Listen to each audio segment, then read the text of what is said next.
Bishop Anandam did his dissertation in Germany, in Freiburg, on Bede. That dissertation was called Jesus.De.Porrus, Theological and Christological Orientations of Fr.Bede. And that dissertation has been published now as a book called The Western Lover of India. So, Bishop Anandam is taught in seminaries. In fact, one of our monks here was one of his students. He taught in Chennai, he's taught in Trichy and other places. And we feel really honored to have you with us, Bishop. Sorry to be delayed. Please take the time that you need. Yeah. Thank you, Michael, for the introduction. Dear Father, Prayer General of the Caledonians, Father Dorothic, the prayer of this community, and my dear friends, I'm glad to be here, to be part of the Platinum Jubilee Symposium of Satchidananda Ashram. It gives a good feeling to recall that the Satchidananda Ashram has been at the service of humanity and the church in Tamil Nadu for 3/4 centuries, 75 years. It has really done great and marvelous inspiration and achievement for individuals as well as the church at large in Tamil Nadu, and at least in the southern dioceses of Tamil Nadu. My personal association with this ashram is from 1982, when I was a first-year theology student in St. Paul's Seminary, Trichy. Father X.C. Raju is here, and other fathers used to bring Father Bede Griffiths to St. Paul's Seminary to talk to us on several occasions. I was actually inspired by him, by his thoughts, his way of life. Then when I went to Germany to do my doctorate in Christology, then I wanted to do the work on him, specifically Jesus Christ the Purusha, the Christological contributions of Bede Griffiths was my title. When I decided on the title, I came here to have an extensive interview with him. In 1991, on 21, 22, 21st, 22nd of October, I had a lengthy interview, 12th and the 13th of October, 1991. I had a big interview, long interview, extensive interview, and this has been published in my book. This is the book, the dissertation which I submitted in the university, afterwards had to be published as a book, and the title for the book is The Western Lover of the East. And in this book, I have given his theological orientations and his presented his Christology. So I have a very personal interaction. I have had personal interaction with Father Bede Griffiths. And the topic which is given to me is Bede's teaching and witness of Shantivanam in dialogue with the Church and the Indian tradition. I came for the inaugural address of Father Dorothic in between, but I could catch what he had been speaking. He was speaking about dialogue. Shantivanam was a center of dialogue with humanity as well as with the Church, with other religions and with the leaders of the Church. So the dialogue has been at the center of Shantivanam. But I would like to situate first Father Bede Griffiths himself in the context of Shantivanam Ashram. Sits in Lourdu, of Shantivanam. As you all know, Father Julius Munchene and Father Henry.De.Porrus.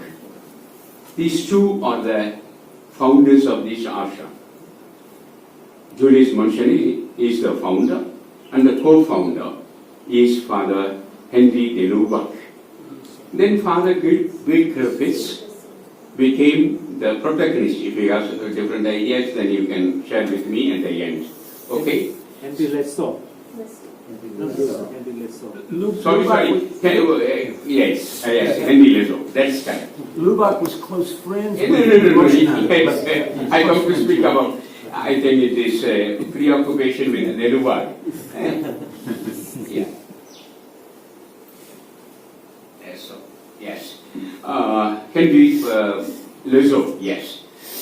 These are the two. Of course, Father Henry Lezo came a little later, but he was the co-founder.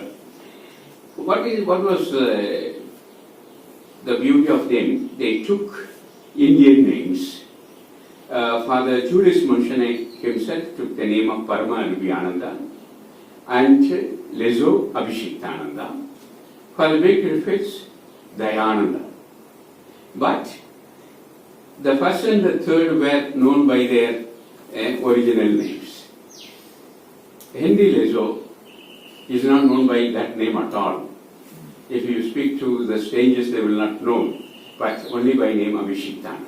To that extent, he became an Advaitic in and true. So, these three are the, of course, later tradition will have a later phase. But the three, as Mariyan.De.Porrus called, the Trinity, the Holy Trinity of Sachidananda Ashram. Mariyan.De.Porrus called them the Trinity, Holy Trinity of Sachidananda Ashram. Parama Ananda, Munchene, the father, Lezo, the son, and Bede Griffiths is supposed to be the spirit who brought about lot of spirit and light in the thinking and the life of the ashram. That is the reason. Okay, now, what was Munchene came to the Diocese of Tiruchi to be a missionary, and he was the parish priest in Kulithalai parish, and he started this ashram. This place belonged to Kulithalai parish. That's how he chose this place. Now, what inspired him to start something like this? That is the statement made by his friend Cardinal Henry.De.Porrus, a great theologian. So he had told him, when you go to India, you have to rethink everything in the light of theology, and to rethink theology through mysticism, freeing it from everything incidental and regaining through spirituality alone everything essential. So this is the exact statement made by Henry.De.Porrus, and that was practically the preamble which Munchene was supposed to materialize and actualize here. So he started this ashram, and Father Lezo added a different flavor. He became totally Indian in lifestyle, in eating, in food, in everything, and he all of a sudden left Shantivanam and went in the direction to Himalayas, and of course then finally he disappeared. So according to the Indian tradition of the yogis. So that's how it happened. And then Father Bede Griffiths comes. At this time, when this ashram was founded, the then Bishop of Tiruchi wrote a small foreword for a book, I think. He said he appreciated already in 1950s, he appreciated the work of Shantivanam, the ashram and its life and the mission. He appreciated, and he says it is already a delayed assimilation. It is a delayed assimilation. He says already in the beginning of 1940s. So that means there was an eagerness among the leaders of the church, at least a section of them, that the theology should be founded on spirituality, and the spirituality should be offshoot of mysticism. And this way, Indian church should have a different heartbeat and different thinking. So, just to quote, to say this, I have quoted Bishop Mendoza, and coming to Fr.Bede Griffiths, I think a short biography we should remember. Fr.Bede Griffiths was born on 17th December in 1906 on Walton-on-Thames in England. He was born in an Anglican family and got baptized in the Anglican church. He writes in his biography, The Golden String. It is a pride for every Englishman to be an Anglican. He says later in the context of his conversion to Catholicism, his mother could not accept that. How an Anglican, a proud citizen of England, could become a Catholic. Now, to be a Catholic in England is like, I don't water down the Dalit, but the Dalit in England. Okay? So, he was baptized as an Anglican, and his baptismal name is Alan. Parents, Walter Griffiths and Harriet Lillian Griffiths. So that's how Griffiths is his surname, family name. Hence, Alan Griffiths. Alan was his first name, Griffiths his second name. He had two elder brothers and one younger sister. He was the fourth child in the family, and he was a Benjamin of the family. He was called Benjamin in the family because he was the youngest. He was a clever boy in the school and an intelligent student at Oxford University. One of his teachers was Sir C.S. Lewis, and even later he had contact with Sir C.S. Lewis. After the college studies, it was unthinkable for the youth at that time. He wanted to have an experiment in common life. So, he, with the two of his friends, Hugh Waterman and Martin Skinner, they went to a rural area. They took up a few acres of land. They started living there, doing agriculture.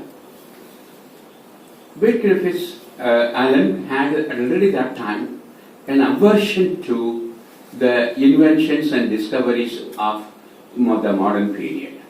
So they wanted to prove for themselves that they can live without the modern facilities like electricity, light, telephone, traveling in the train. All that they gave up, and they started living as a team, as a community. Of course, it did not last too long. 2.5 years they could have this experience. Finally, they winded up, but what was important that Griffiths believed that without many of the conveniences of the modern age, we can live, and that will be an authentic life. That's what he taught, and lot of in this time he started to read the Bible. After reading the Bible, the young agnostic Alan became a Christian in faith. Then he started reading St. Augustine, Aristotle, Plato, John Chrysostom, Tolstoy,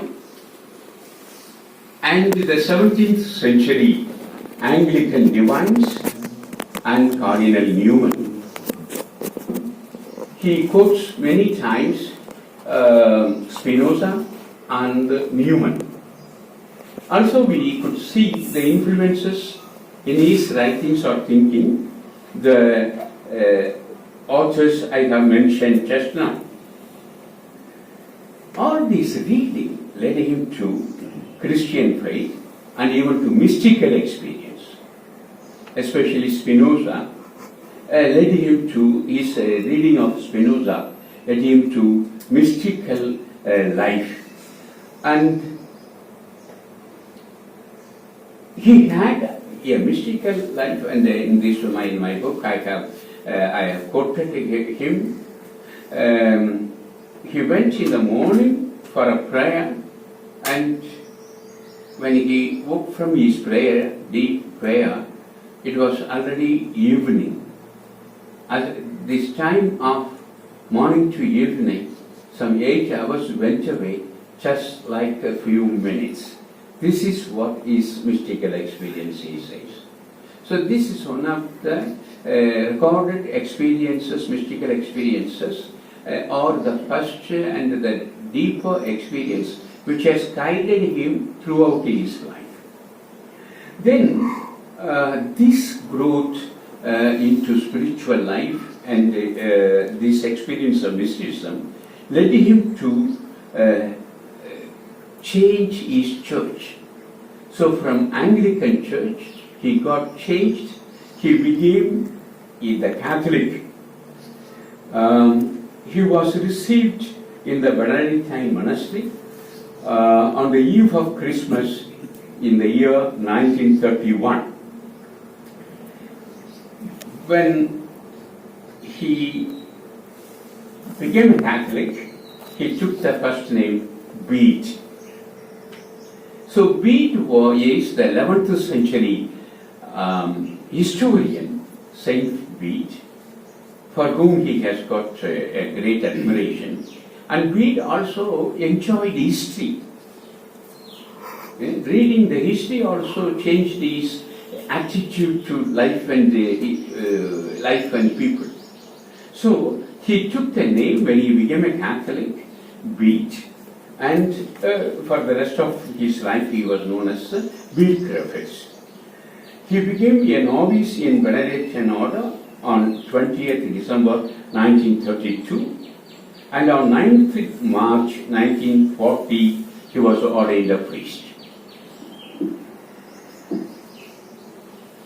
Up to here he was in England, and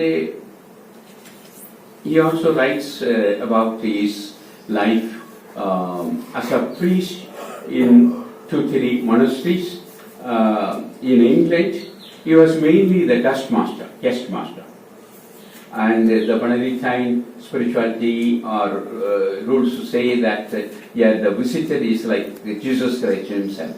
So you have to receive with a reverence and respect and treat him so well and so on. So he was like that. Then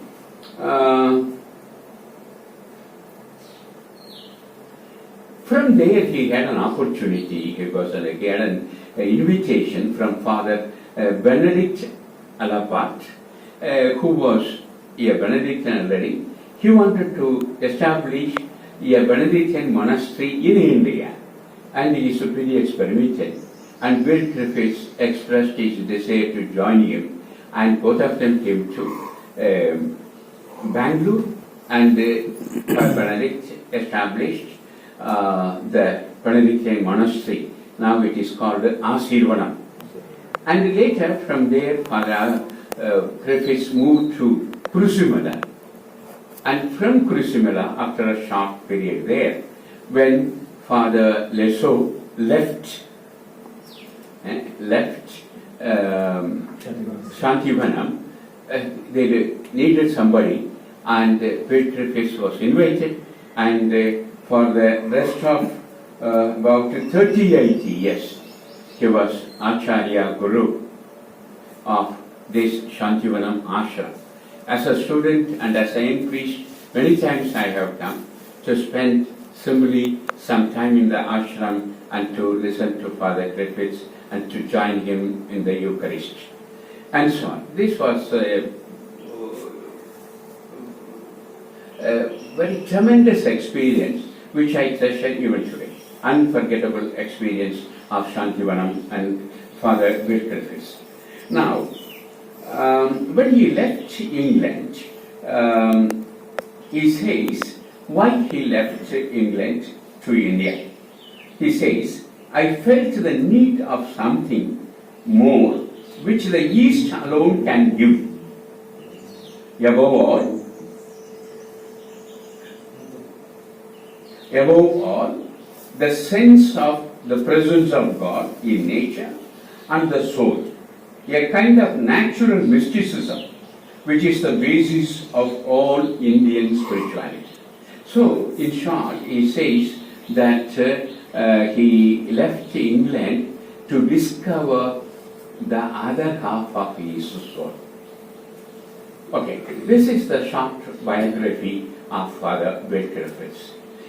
Now, before speaking about his teaching or his thoughts, I just would like to briefly mention about his contributions. He has written 14 books. One, The Golden String, his autobiography. Two, Christian Ashrams in 1966. The first one, the autobiography, 1954. Two, Christian Ashrams, 1966. Three, Return to the Center, 1990. Vedanta and Christian Faith, 4. That is 1978. Fifth book, The Marriage of East and West, 1982. 6. The Cosmic Revelation, 1989. 7. River of Compassion, 1987. 8th book, Christianity in the Light of the East, in 1989. 9. A New Vision of the New Creation in Christ, 1992. 11. The Songs for Christian Prayers, 1993. 12. Universal Wisdom, 1994. The 14th book, in German translated, Leben im Christlichen Ashram, 1990. Anybody from Germany is here? Ah, very good. Okay, so he has written, apart from these 14 books, he has written 93 articles and 13 unpublished works. I have brought all of them. I wanted to publish, but afterwards I became professor and editor of the magazine Lourdu, the weekly, and so on. The assistant director of the pastoral center. I didn't have time for all that. So I have brought, and I will address to Shantivanam Ashram, and I have also mentioned in my book the unpublished works, and all of them I have brought here. So I will leave it, and you can publish them. And as I said, in this book, his last exclusive interview for 70 pages is published here. And some of you also asked about the syncretism, the New Age, and so on. I have also asked him, and he himself has answered. You can go through find this book in the library, I am sure. I should have given it, must be in the library. And I read out the names of the books he has written, just to give you an idea what was his area of thinking. Right? So, Vedanta, Christianity, return to the center, that is interiority, then ashram life, and so on. So, then there is one book also on him, a biography written by Catherine Spink. And what title she has given, which was the crucial point for Bede, the sense of the sacred. So the quotation I read out, there he speaks of the presence of God, the sense of God. And the sense of the sacred is the title of the book. And the subtitle only is the biography on Bede. Okay, so this is how Bede has worked, tirelessly he has worked. I have seen him, a man in an ashram, tirelessly working, either taking part in prayers and reflections, or sitting and studying like this. I have seen him sitting on the floor and on a small desk, like that he would be studying and writing. So that way, for 80 years, he has lived his life, and it is a blessing to all of us. Now coming to speak about his teachings, actually in my book, the second chapter, the first chapter I have spoken about the theological trends in India.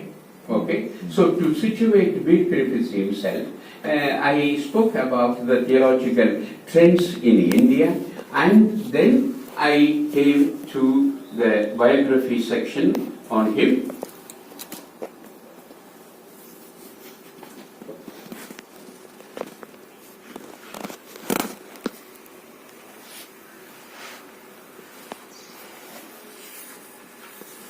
Yes, so when the first part was the Indian theological foundation, the major trends of Indian Christian theology. Then there I have spoken about the two schools of Indian Christian theology. So when we speak of ancient Christian theology, we speak of two schools of Alexandria and Antioch. The same way you can speak of two schools of Indian theology. One is that is Ashramite theology, that's other one, Theopraxis, liberation theology. So Indian liberation theology. In that way it is different from South American Indian liberation theology. Then the call for a new Indian theology of religions. And there actually the ecclesiocentric, Christocentric and the theocentric models of theology. Then a search for an integral theology. So these are the three chapters which I have put as introduction to my book. Then Bede and his theological teaching. There the first chapter is on his biography.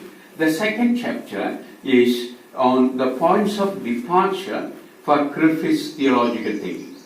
There I speak of meeting of world religions, criticism of science and reason, the new directions which the new sciences indicate, then cosmic and Christian revelation, finally the holy history within single inverted commas of Hinduism.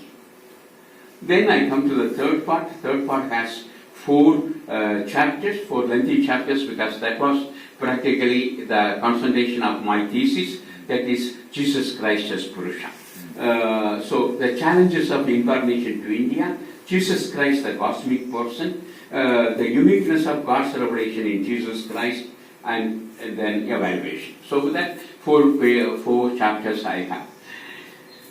Now, just these 4 points, the theological orientations, I would like to elaborate a little bit. Then, if you have any question, I can answer.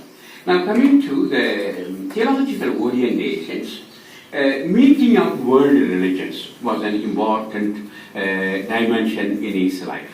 And he himself wanted to be the point of meeting of world religions. And it happened so well that he happened to be a Christian already. And by coming to India, he studied, learned the Hindu and the Indian traditions, and he became practically in appearance, except the white skin, like Indian sannyasi. Right? So he was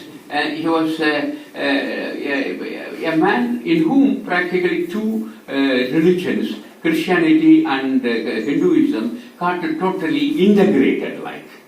Yes? So this is how. And he always said, for him, the West stood for Christianity. The East stood for Hinduism, Buddhism, and other Indian religions. He says, we were living from one half of our soul, from the conscious and rational level. And we needed to discover the other half, the unconscious, the intuitive dimension. So his book, actually this idea you will find in his autobiography, The Golden String, in the Return to the Center is the heart, so Return to the Center, and in other books, and mainly the marriage between East and West.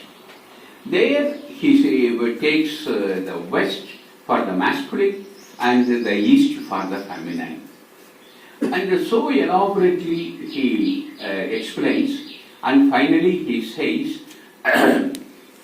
not only the West, also some people in the East who have got now the Western education have become Westernized. Yes, have become Westernized. Yes. So that is the masculine is assertive, administrative, achievement oriented. So the feminine is more understanding, feeling, intuitive, not reason based, intuition based, etc., etc. So that's why he said these two things must get united. So 50-50. If there is a matured growth of the world, it can be only because of these two, the West and the East coming together. And also he has made a lot of analysis and study on the reason-oriented behavior. So we think, he says, those who have had the Western training, as well as the Westerners, we think the reason alone is the source of knowledge. It is not true, he contests, and I myself find. Say, for example, he says, the Eastern religions propose other sources of knowledge. For example, telepathy, intuition, inner enlightenment, and so on. So, for example, when he speaks of telepathy, many people will not know what it is. Just like that, some knowledge comes, but it is true. But, for example, after reading Father Becker's this one, I thought went back to an incident in my life. Where I was a small boy, studying 7th standard, I think. That time in the village, we used to have after the morning mass at 5:30 over, 5 o'clock to 5:30. Then in the school study time, because lights will be there and so on. Afterwards, we are supposed to get out only by 7:30.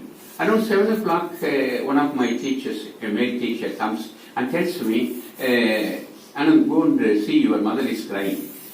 So I went to the house. My mother only sent my father to the field for plowing and me to the church. And she was doing some work. She was all right when she sent us out. But that time she was crying. I went and asked, what happened? Amma, she said, grandmother passed away, she said. Grandmother passed away. And I asked her, those days the only source of information is somebody coming or letter. But my grandmother's place was just 5 kilometers away. So I asked her, did anybody come? Already that time we used to use a cycle. So my cycle did say anybody. No, no, nobody came like that, but I know, so Amachi died. Grandmother passed away. Okay, go and bring your father. I was very not willing because it is about 45 minutes walk for me. So I went. And my father asked, what's the matter? I asked, Amachi said, the grandmother passed away, please come. Then immediately he started undoing the plugs and so on. I thought, why? Did you have, I am already a student, reason-based man. I said, in the morning at 5 o'clock, nothing happened, mommy was okay. Both of us got out. Now I come and say, in 2 hours time, grandmother passed away. And she says, you are undoing the plough, how is it? Then he said, I was on correct. Then I got angry. He says, if she says sometimes it is correct. I got angry. What a husband, what a wife. So no reason. Actually, then both of us then started. With my father, I was always like a friend only. So we were joking and so on coming. That time, to our entrance, there's a big column, tank. There one fellow from our grandmother's place was coming inside. Then as soon as he saw my father, he said, Abji, can you say the bush? So, uncle, the old woman passed away. And he asked that. My father also is rational always. Then at one time he wanted to, his wife was correct. my father asked him, that man, he said, just an hour back.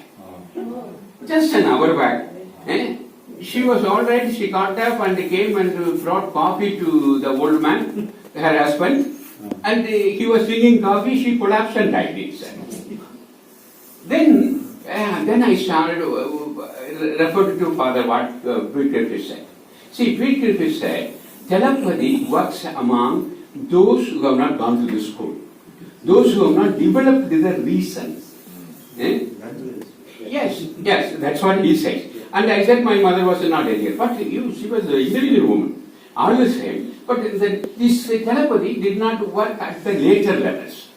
When she was a young woman, it worked more than 1, 2, 3 times. So this is telepathy. Then intuition. And intuition some of us would have had. See, more than the decision we have taken after reasoning out, the decision we have taken after, as a result of intuition has been the right one.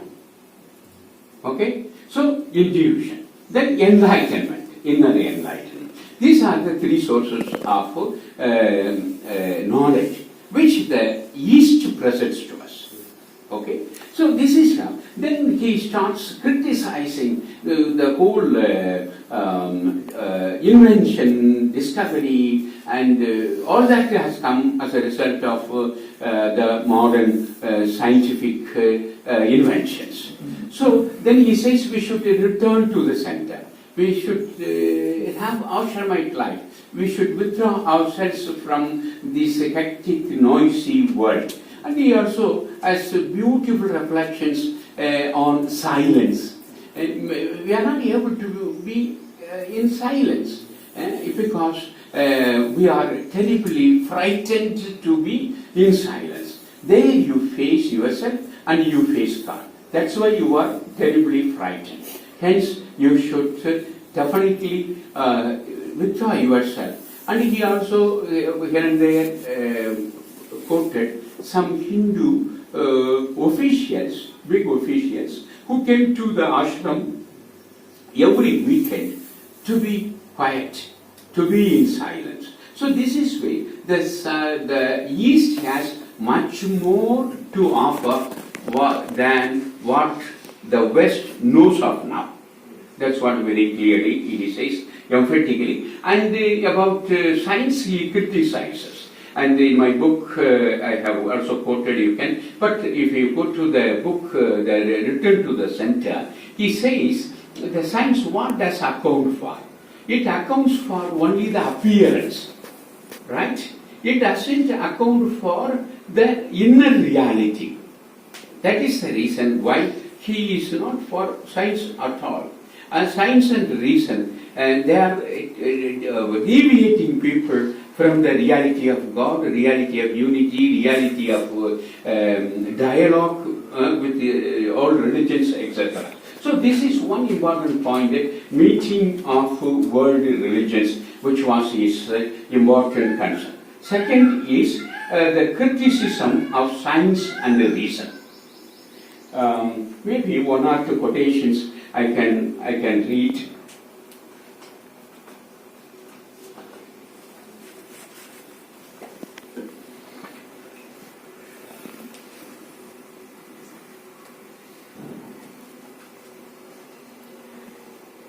He says, the scientific materialism in the modern world is the precise counterpart of pagan idolatry. Idolatry is nothing but the worship of the images, the mistaking of the image of truth for truth itself. So in the ancient world, it is the substitution of appearance for reality. The science and the materialism is supposed to be the substitution of appearance for reality. For science is, as such, only concerned with phenomena appearance. That is, with the things as they appear to the senses. Its function is, in the Greek phrase, to save the phenomena. Science means to save the phenomena. To account for the appearance of things, but of the reality which underlies the appearance. Of the real nature of things, science can give us no knowledge. We only begin to awake to reality when we realize that the material world, the world of space and time, as it appears to our senses, is nothing but a sign and a symbol of a mystery which infinitely transcends it. So he is concerned with the transcendent mystery. So once again, we in the West have grown up under the influence of Aristotle and the Greeks. We think of reason acting upon the evidence of the senses as the normal mode of human knowledge. But in the East, it has always been understood that there is a higher mode of knowledge than sense of reason, than sense or reason. The knowledge of spiritual intuition, a knowledge not dependent on the senses or any logical process, but on the soul's direct and intuitive awareness of itself. It is this which has been sought in the East from the time immemorial, and which gives the true knowledge of God. It is a knowledge derived from contemplation, a wisdom which descends from above and directly enlightens the soul. To this knowledge, all images and concepts can only act as supports. It transcends the finite order and unites man directly with God. So this is how he criticizes about the sources of knowledge and the experience of the West, and calls for the sources of Eastern knowledges, or knowledge, the source of knowledge as known in the East and the God experience in the East. Then, of course, the third point is the directions of new science.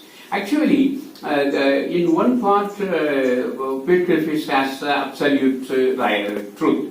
In that sense, he had influenced some of his critics say that he was influenced in the later age, in the second part of his life, more by the New Age proponents, and he was misguided and so on. But here's a truth. In saying that the modern science only splits the reality, whereas the so-called new science tries to see the reality as one, and he stood for, Wycliffe stood for, from the beginning to the end. And that is the third point. And then the fourth one is cosmic and Christian revelation. Cosmic and Christian revelation, I suppose you will continue to reflect about it. And in Christian theology, only after Vatican II we have started to speak about cosmic revelation and Christian revelation. Before that, revelation meant only Christian revelation. And the cosmic revelation, many others also have contributed, like Father Davomini, who for a long time taught in Gregorian University. In one of his favorite subjects, Hebrews 1:1, God who revealed himself through various ways, now has come to reveal himself through his only Son, Jesus Christ. So what is important? The first part for us. 1a, Hebrews 1:1a. God who revealed himself through various and many ways. So this is what important. God has created in different ways. So that Hinduism one, Buddhism one, Zoroastrianism is one, Jainism is one, and so on. So this is how he understood, and these two are not two-tier revelations. They are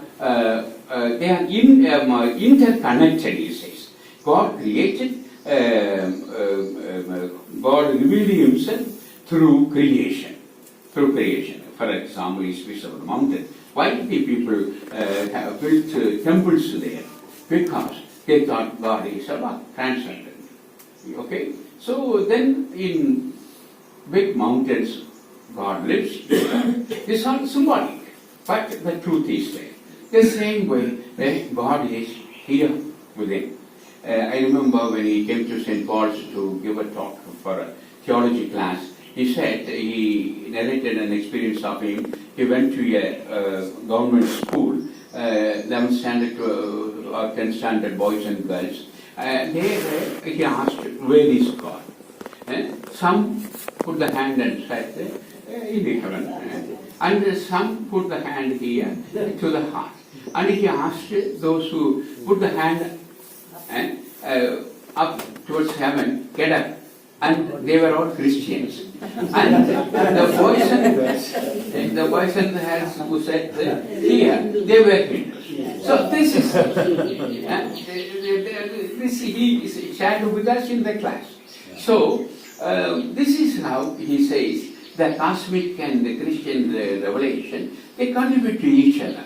And if he also would say, if we don't take the cosmic revelation, the Christian revelation in some sense cannot be complete, he also said. Definitely God revealed in Christ Jesus, but as a man, in the history. As a theologian, for me it is a very valid statement. So this is how Father Bede has seen the world religions to join together, to meet together, and return to the Eastern mysticism, and finally the cosmic and the Christian revelations are supposed to go hand in hand. So this is how, these are some of the strong ideas he has proposed. Then, now the second part of my topic, these two, Wycliffe's his life and teaching, and witness of SHANTIVANAM in dialogue with the church and in the Indian tradition. So this, just briefly, I speak about it. So dialogue many think that it is only a concept of 20th century. Of course, when we speak of dialogue, the Christian churches dialoguing with one another. It started already in the beginning of the 20th century. In 1948, officially all the Reformed churches, all other churches other than the Catholic and the Orientals, formed the Assembly of the World Council of Churches, WCC. Okay, World Council of Churches. Then Father Dorothy mentioned about Nostra. Then officially the church committed itself to inter-religious dialogue. But we should not think that the dialogue is only of late in the humanity or in Christianity. Already for me, dialogue with the other religions and with the other cultures began already in the time of formation of Gospels. For example, the Synoptic Gospels dialogued with Judaism. Jesus as Messiah. Where does it come from?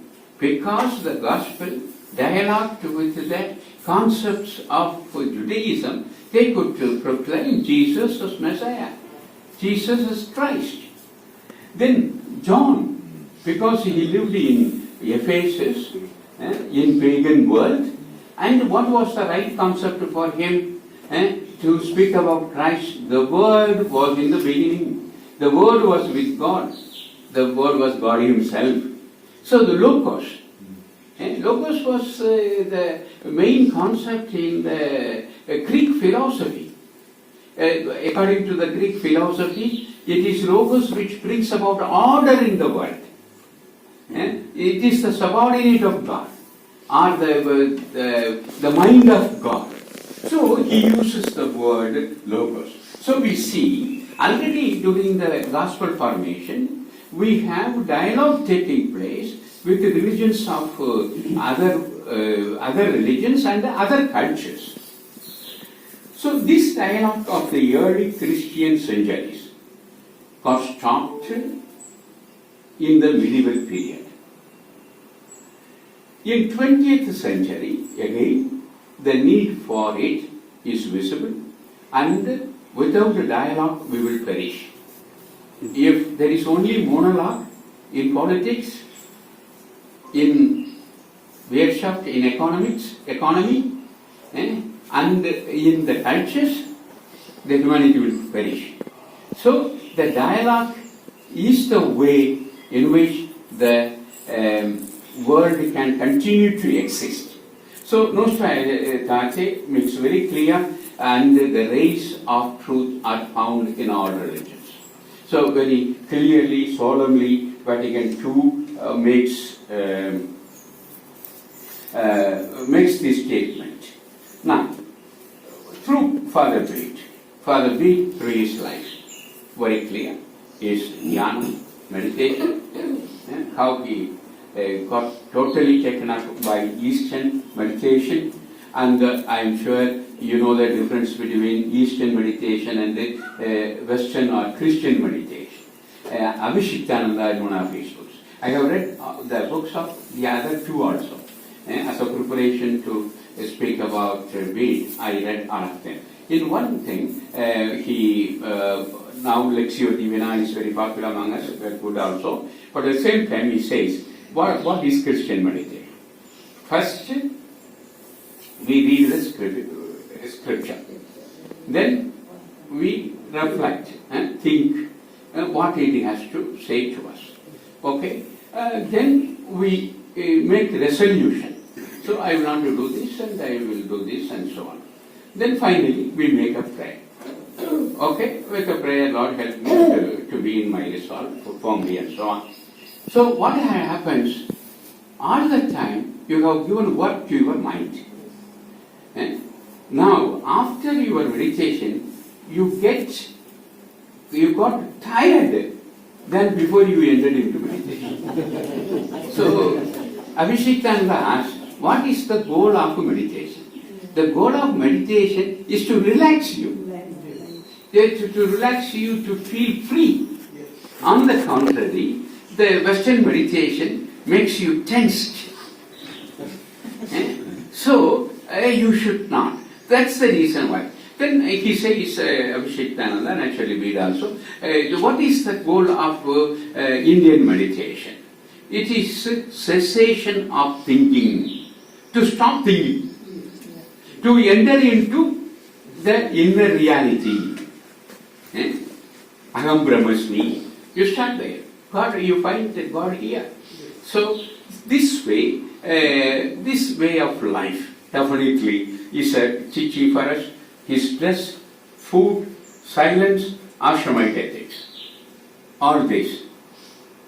Through this, it was a dialogue with the world, with the church. And I should say, he was a friend to all the leaders in the church. Usually, the visionaries or charismatics like this will be liked by ordinary people, but they will be criticized by the leaders of the church. But in my opinion, all the bishops that time had admiration for the great Griffiths. Naturally, Munshani had created that, and he was a very much respected spiritual hero of even bishops. And naturally, provincials and others came and made a retreat under him and so on. So this is the thing, his life has been a great moment of dialogue with the world and the church. And a great witness. And in his time, I can say, with one or two exceptions, this ashram received more people than many shrines. Right? With one or two exceptions like Varanasi. Okay. So, apart from that, this ashram received so many visitors because they can experience God. Experience God. He also always said, to the seminarians he said, we brothers, we would like to know more about God. But what Indians ask or Hindus ask, whether you have experienced God. They don't ask whether you know about God, but they ask whether you have experienced God. Experiencing a little about God is much more than what Thomas Aquinas says written. Right? So this is what, and through his life he has spent out a dialogue which invited everybody, and he was a great witness also as a churchman. And he was a very, very venerated person while he lived. Then through his writings, a great scholar. Somebody said he even knew Islam to some extent well. And when he spoke of Christ, from Hindu perspective, he called him Purusha and primordial man. From Muslim perspective, he called Jesus the universal man. So, in the later period, he also studied Islam. So, Islam is another important religion. So, he studied that and he had knowledge about it. So, we can say that in everything, although he went beyond borders, but he was within his parameter as a Christian, as a Catholic, as a priest. And that was something that becomes the credibility. See, when I accept everything, I disown what makes myself, then people don't believe me. And what makes me is my Christian faith, my Catholic faith, as a priest, as a nun. So, from here, when I embrace everything, I become credible. That's what was Father Griffiths. I think this is the message. This is the message and the life that we have to learn from Father Bede Griffiths. I am grateful to all of you. I have taken 1 full hour in speaking about Bede Griffiths, and thank you for the opportunity, for the you have given, and for you to everyone for listening to little what I know about Father Bede Griffiths, and I am very grateful to Father Bede Griffiths as an individual. Now, as part of the church, I am grateful that what he has done for the church in Tamil Nadu. Thank you, everyone. Bishop, thank you for that. It was very warm sharing, and also your personal stories. The other thing, when you were reading that quote from, that long quote from your book, a quote from Bede, maybe it was Return to the Center or Marriage East and West, but that period, you get the feeling that when we talk about dialogue, we'll talk about dialogue between West and East, or between Christianity and Hinduism or Buddhism. But also there's a dialogue that every human being is going through, and that's the dialogue between the head and the heart, from the left brain and the right brain, rationality and intuition. Yes, so yes. this comes out very beautifully in your talk. So if you agree, can we have a question and answer session? Sure, yeah. sure. Now before we do that, Sister would like to make a comment. And then we'll go into question and answers, and we'll let Dorothy keep time. You tell me how many minutes we have for this question and answer session? Half an hour, 20 minutes, 15 minutes? Dorothy, huh? What's the time now? Now 11:15 already. 11:15. What's your schedule? Up to 11:30. Yeah. Okay. Sister? I have time, no problem. Dear Bishop, you seem to be a great teacher. And I'm sure you are a good student too. And today you touched the hearts of each one of us, especially those who are not the inmates, much more of us who have come to seek. And the peace of my soul was here in the ashram. I wrote to Father Dorothy, and you made it very clear. It's true, because we are all active missionaries. We were working as Marthas, and always to be Marys. I came over here 2-3 times. 4-5 times I have come. And today, to hearing you is so beautiful. You took us from square number 1, the first year of this ashram, up to this 75th year today, in a beautiful way, and we came to know all these 3 veterans in such a beautiful way you have explained to us. We had to run to the library to read about them more and more, but we had no time. But then today, in a nutshell, you made it so clear, Bishop. Thank you so much. Secondly, I heard so many books that he has written, and above all, your own personal experience with Father Bede Griffith. I was so happy. That's why you can be, not only you are, I'm sure, a good shepherd to this Trichy, and then also Shivaganga. Oh, I see, sorry. Very sorry. Anyhow, I'm sure you have this kind of mindset and attitude and such a great learning can bring about Mary and Martha together, East and West together, and finally there will be, I'm very happy because as a junior, I dozed all my meditations.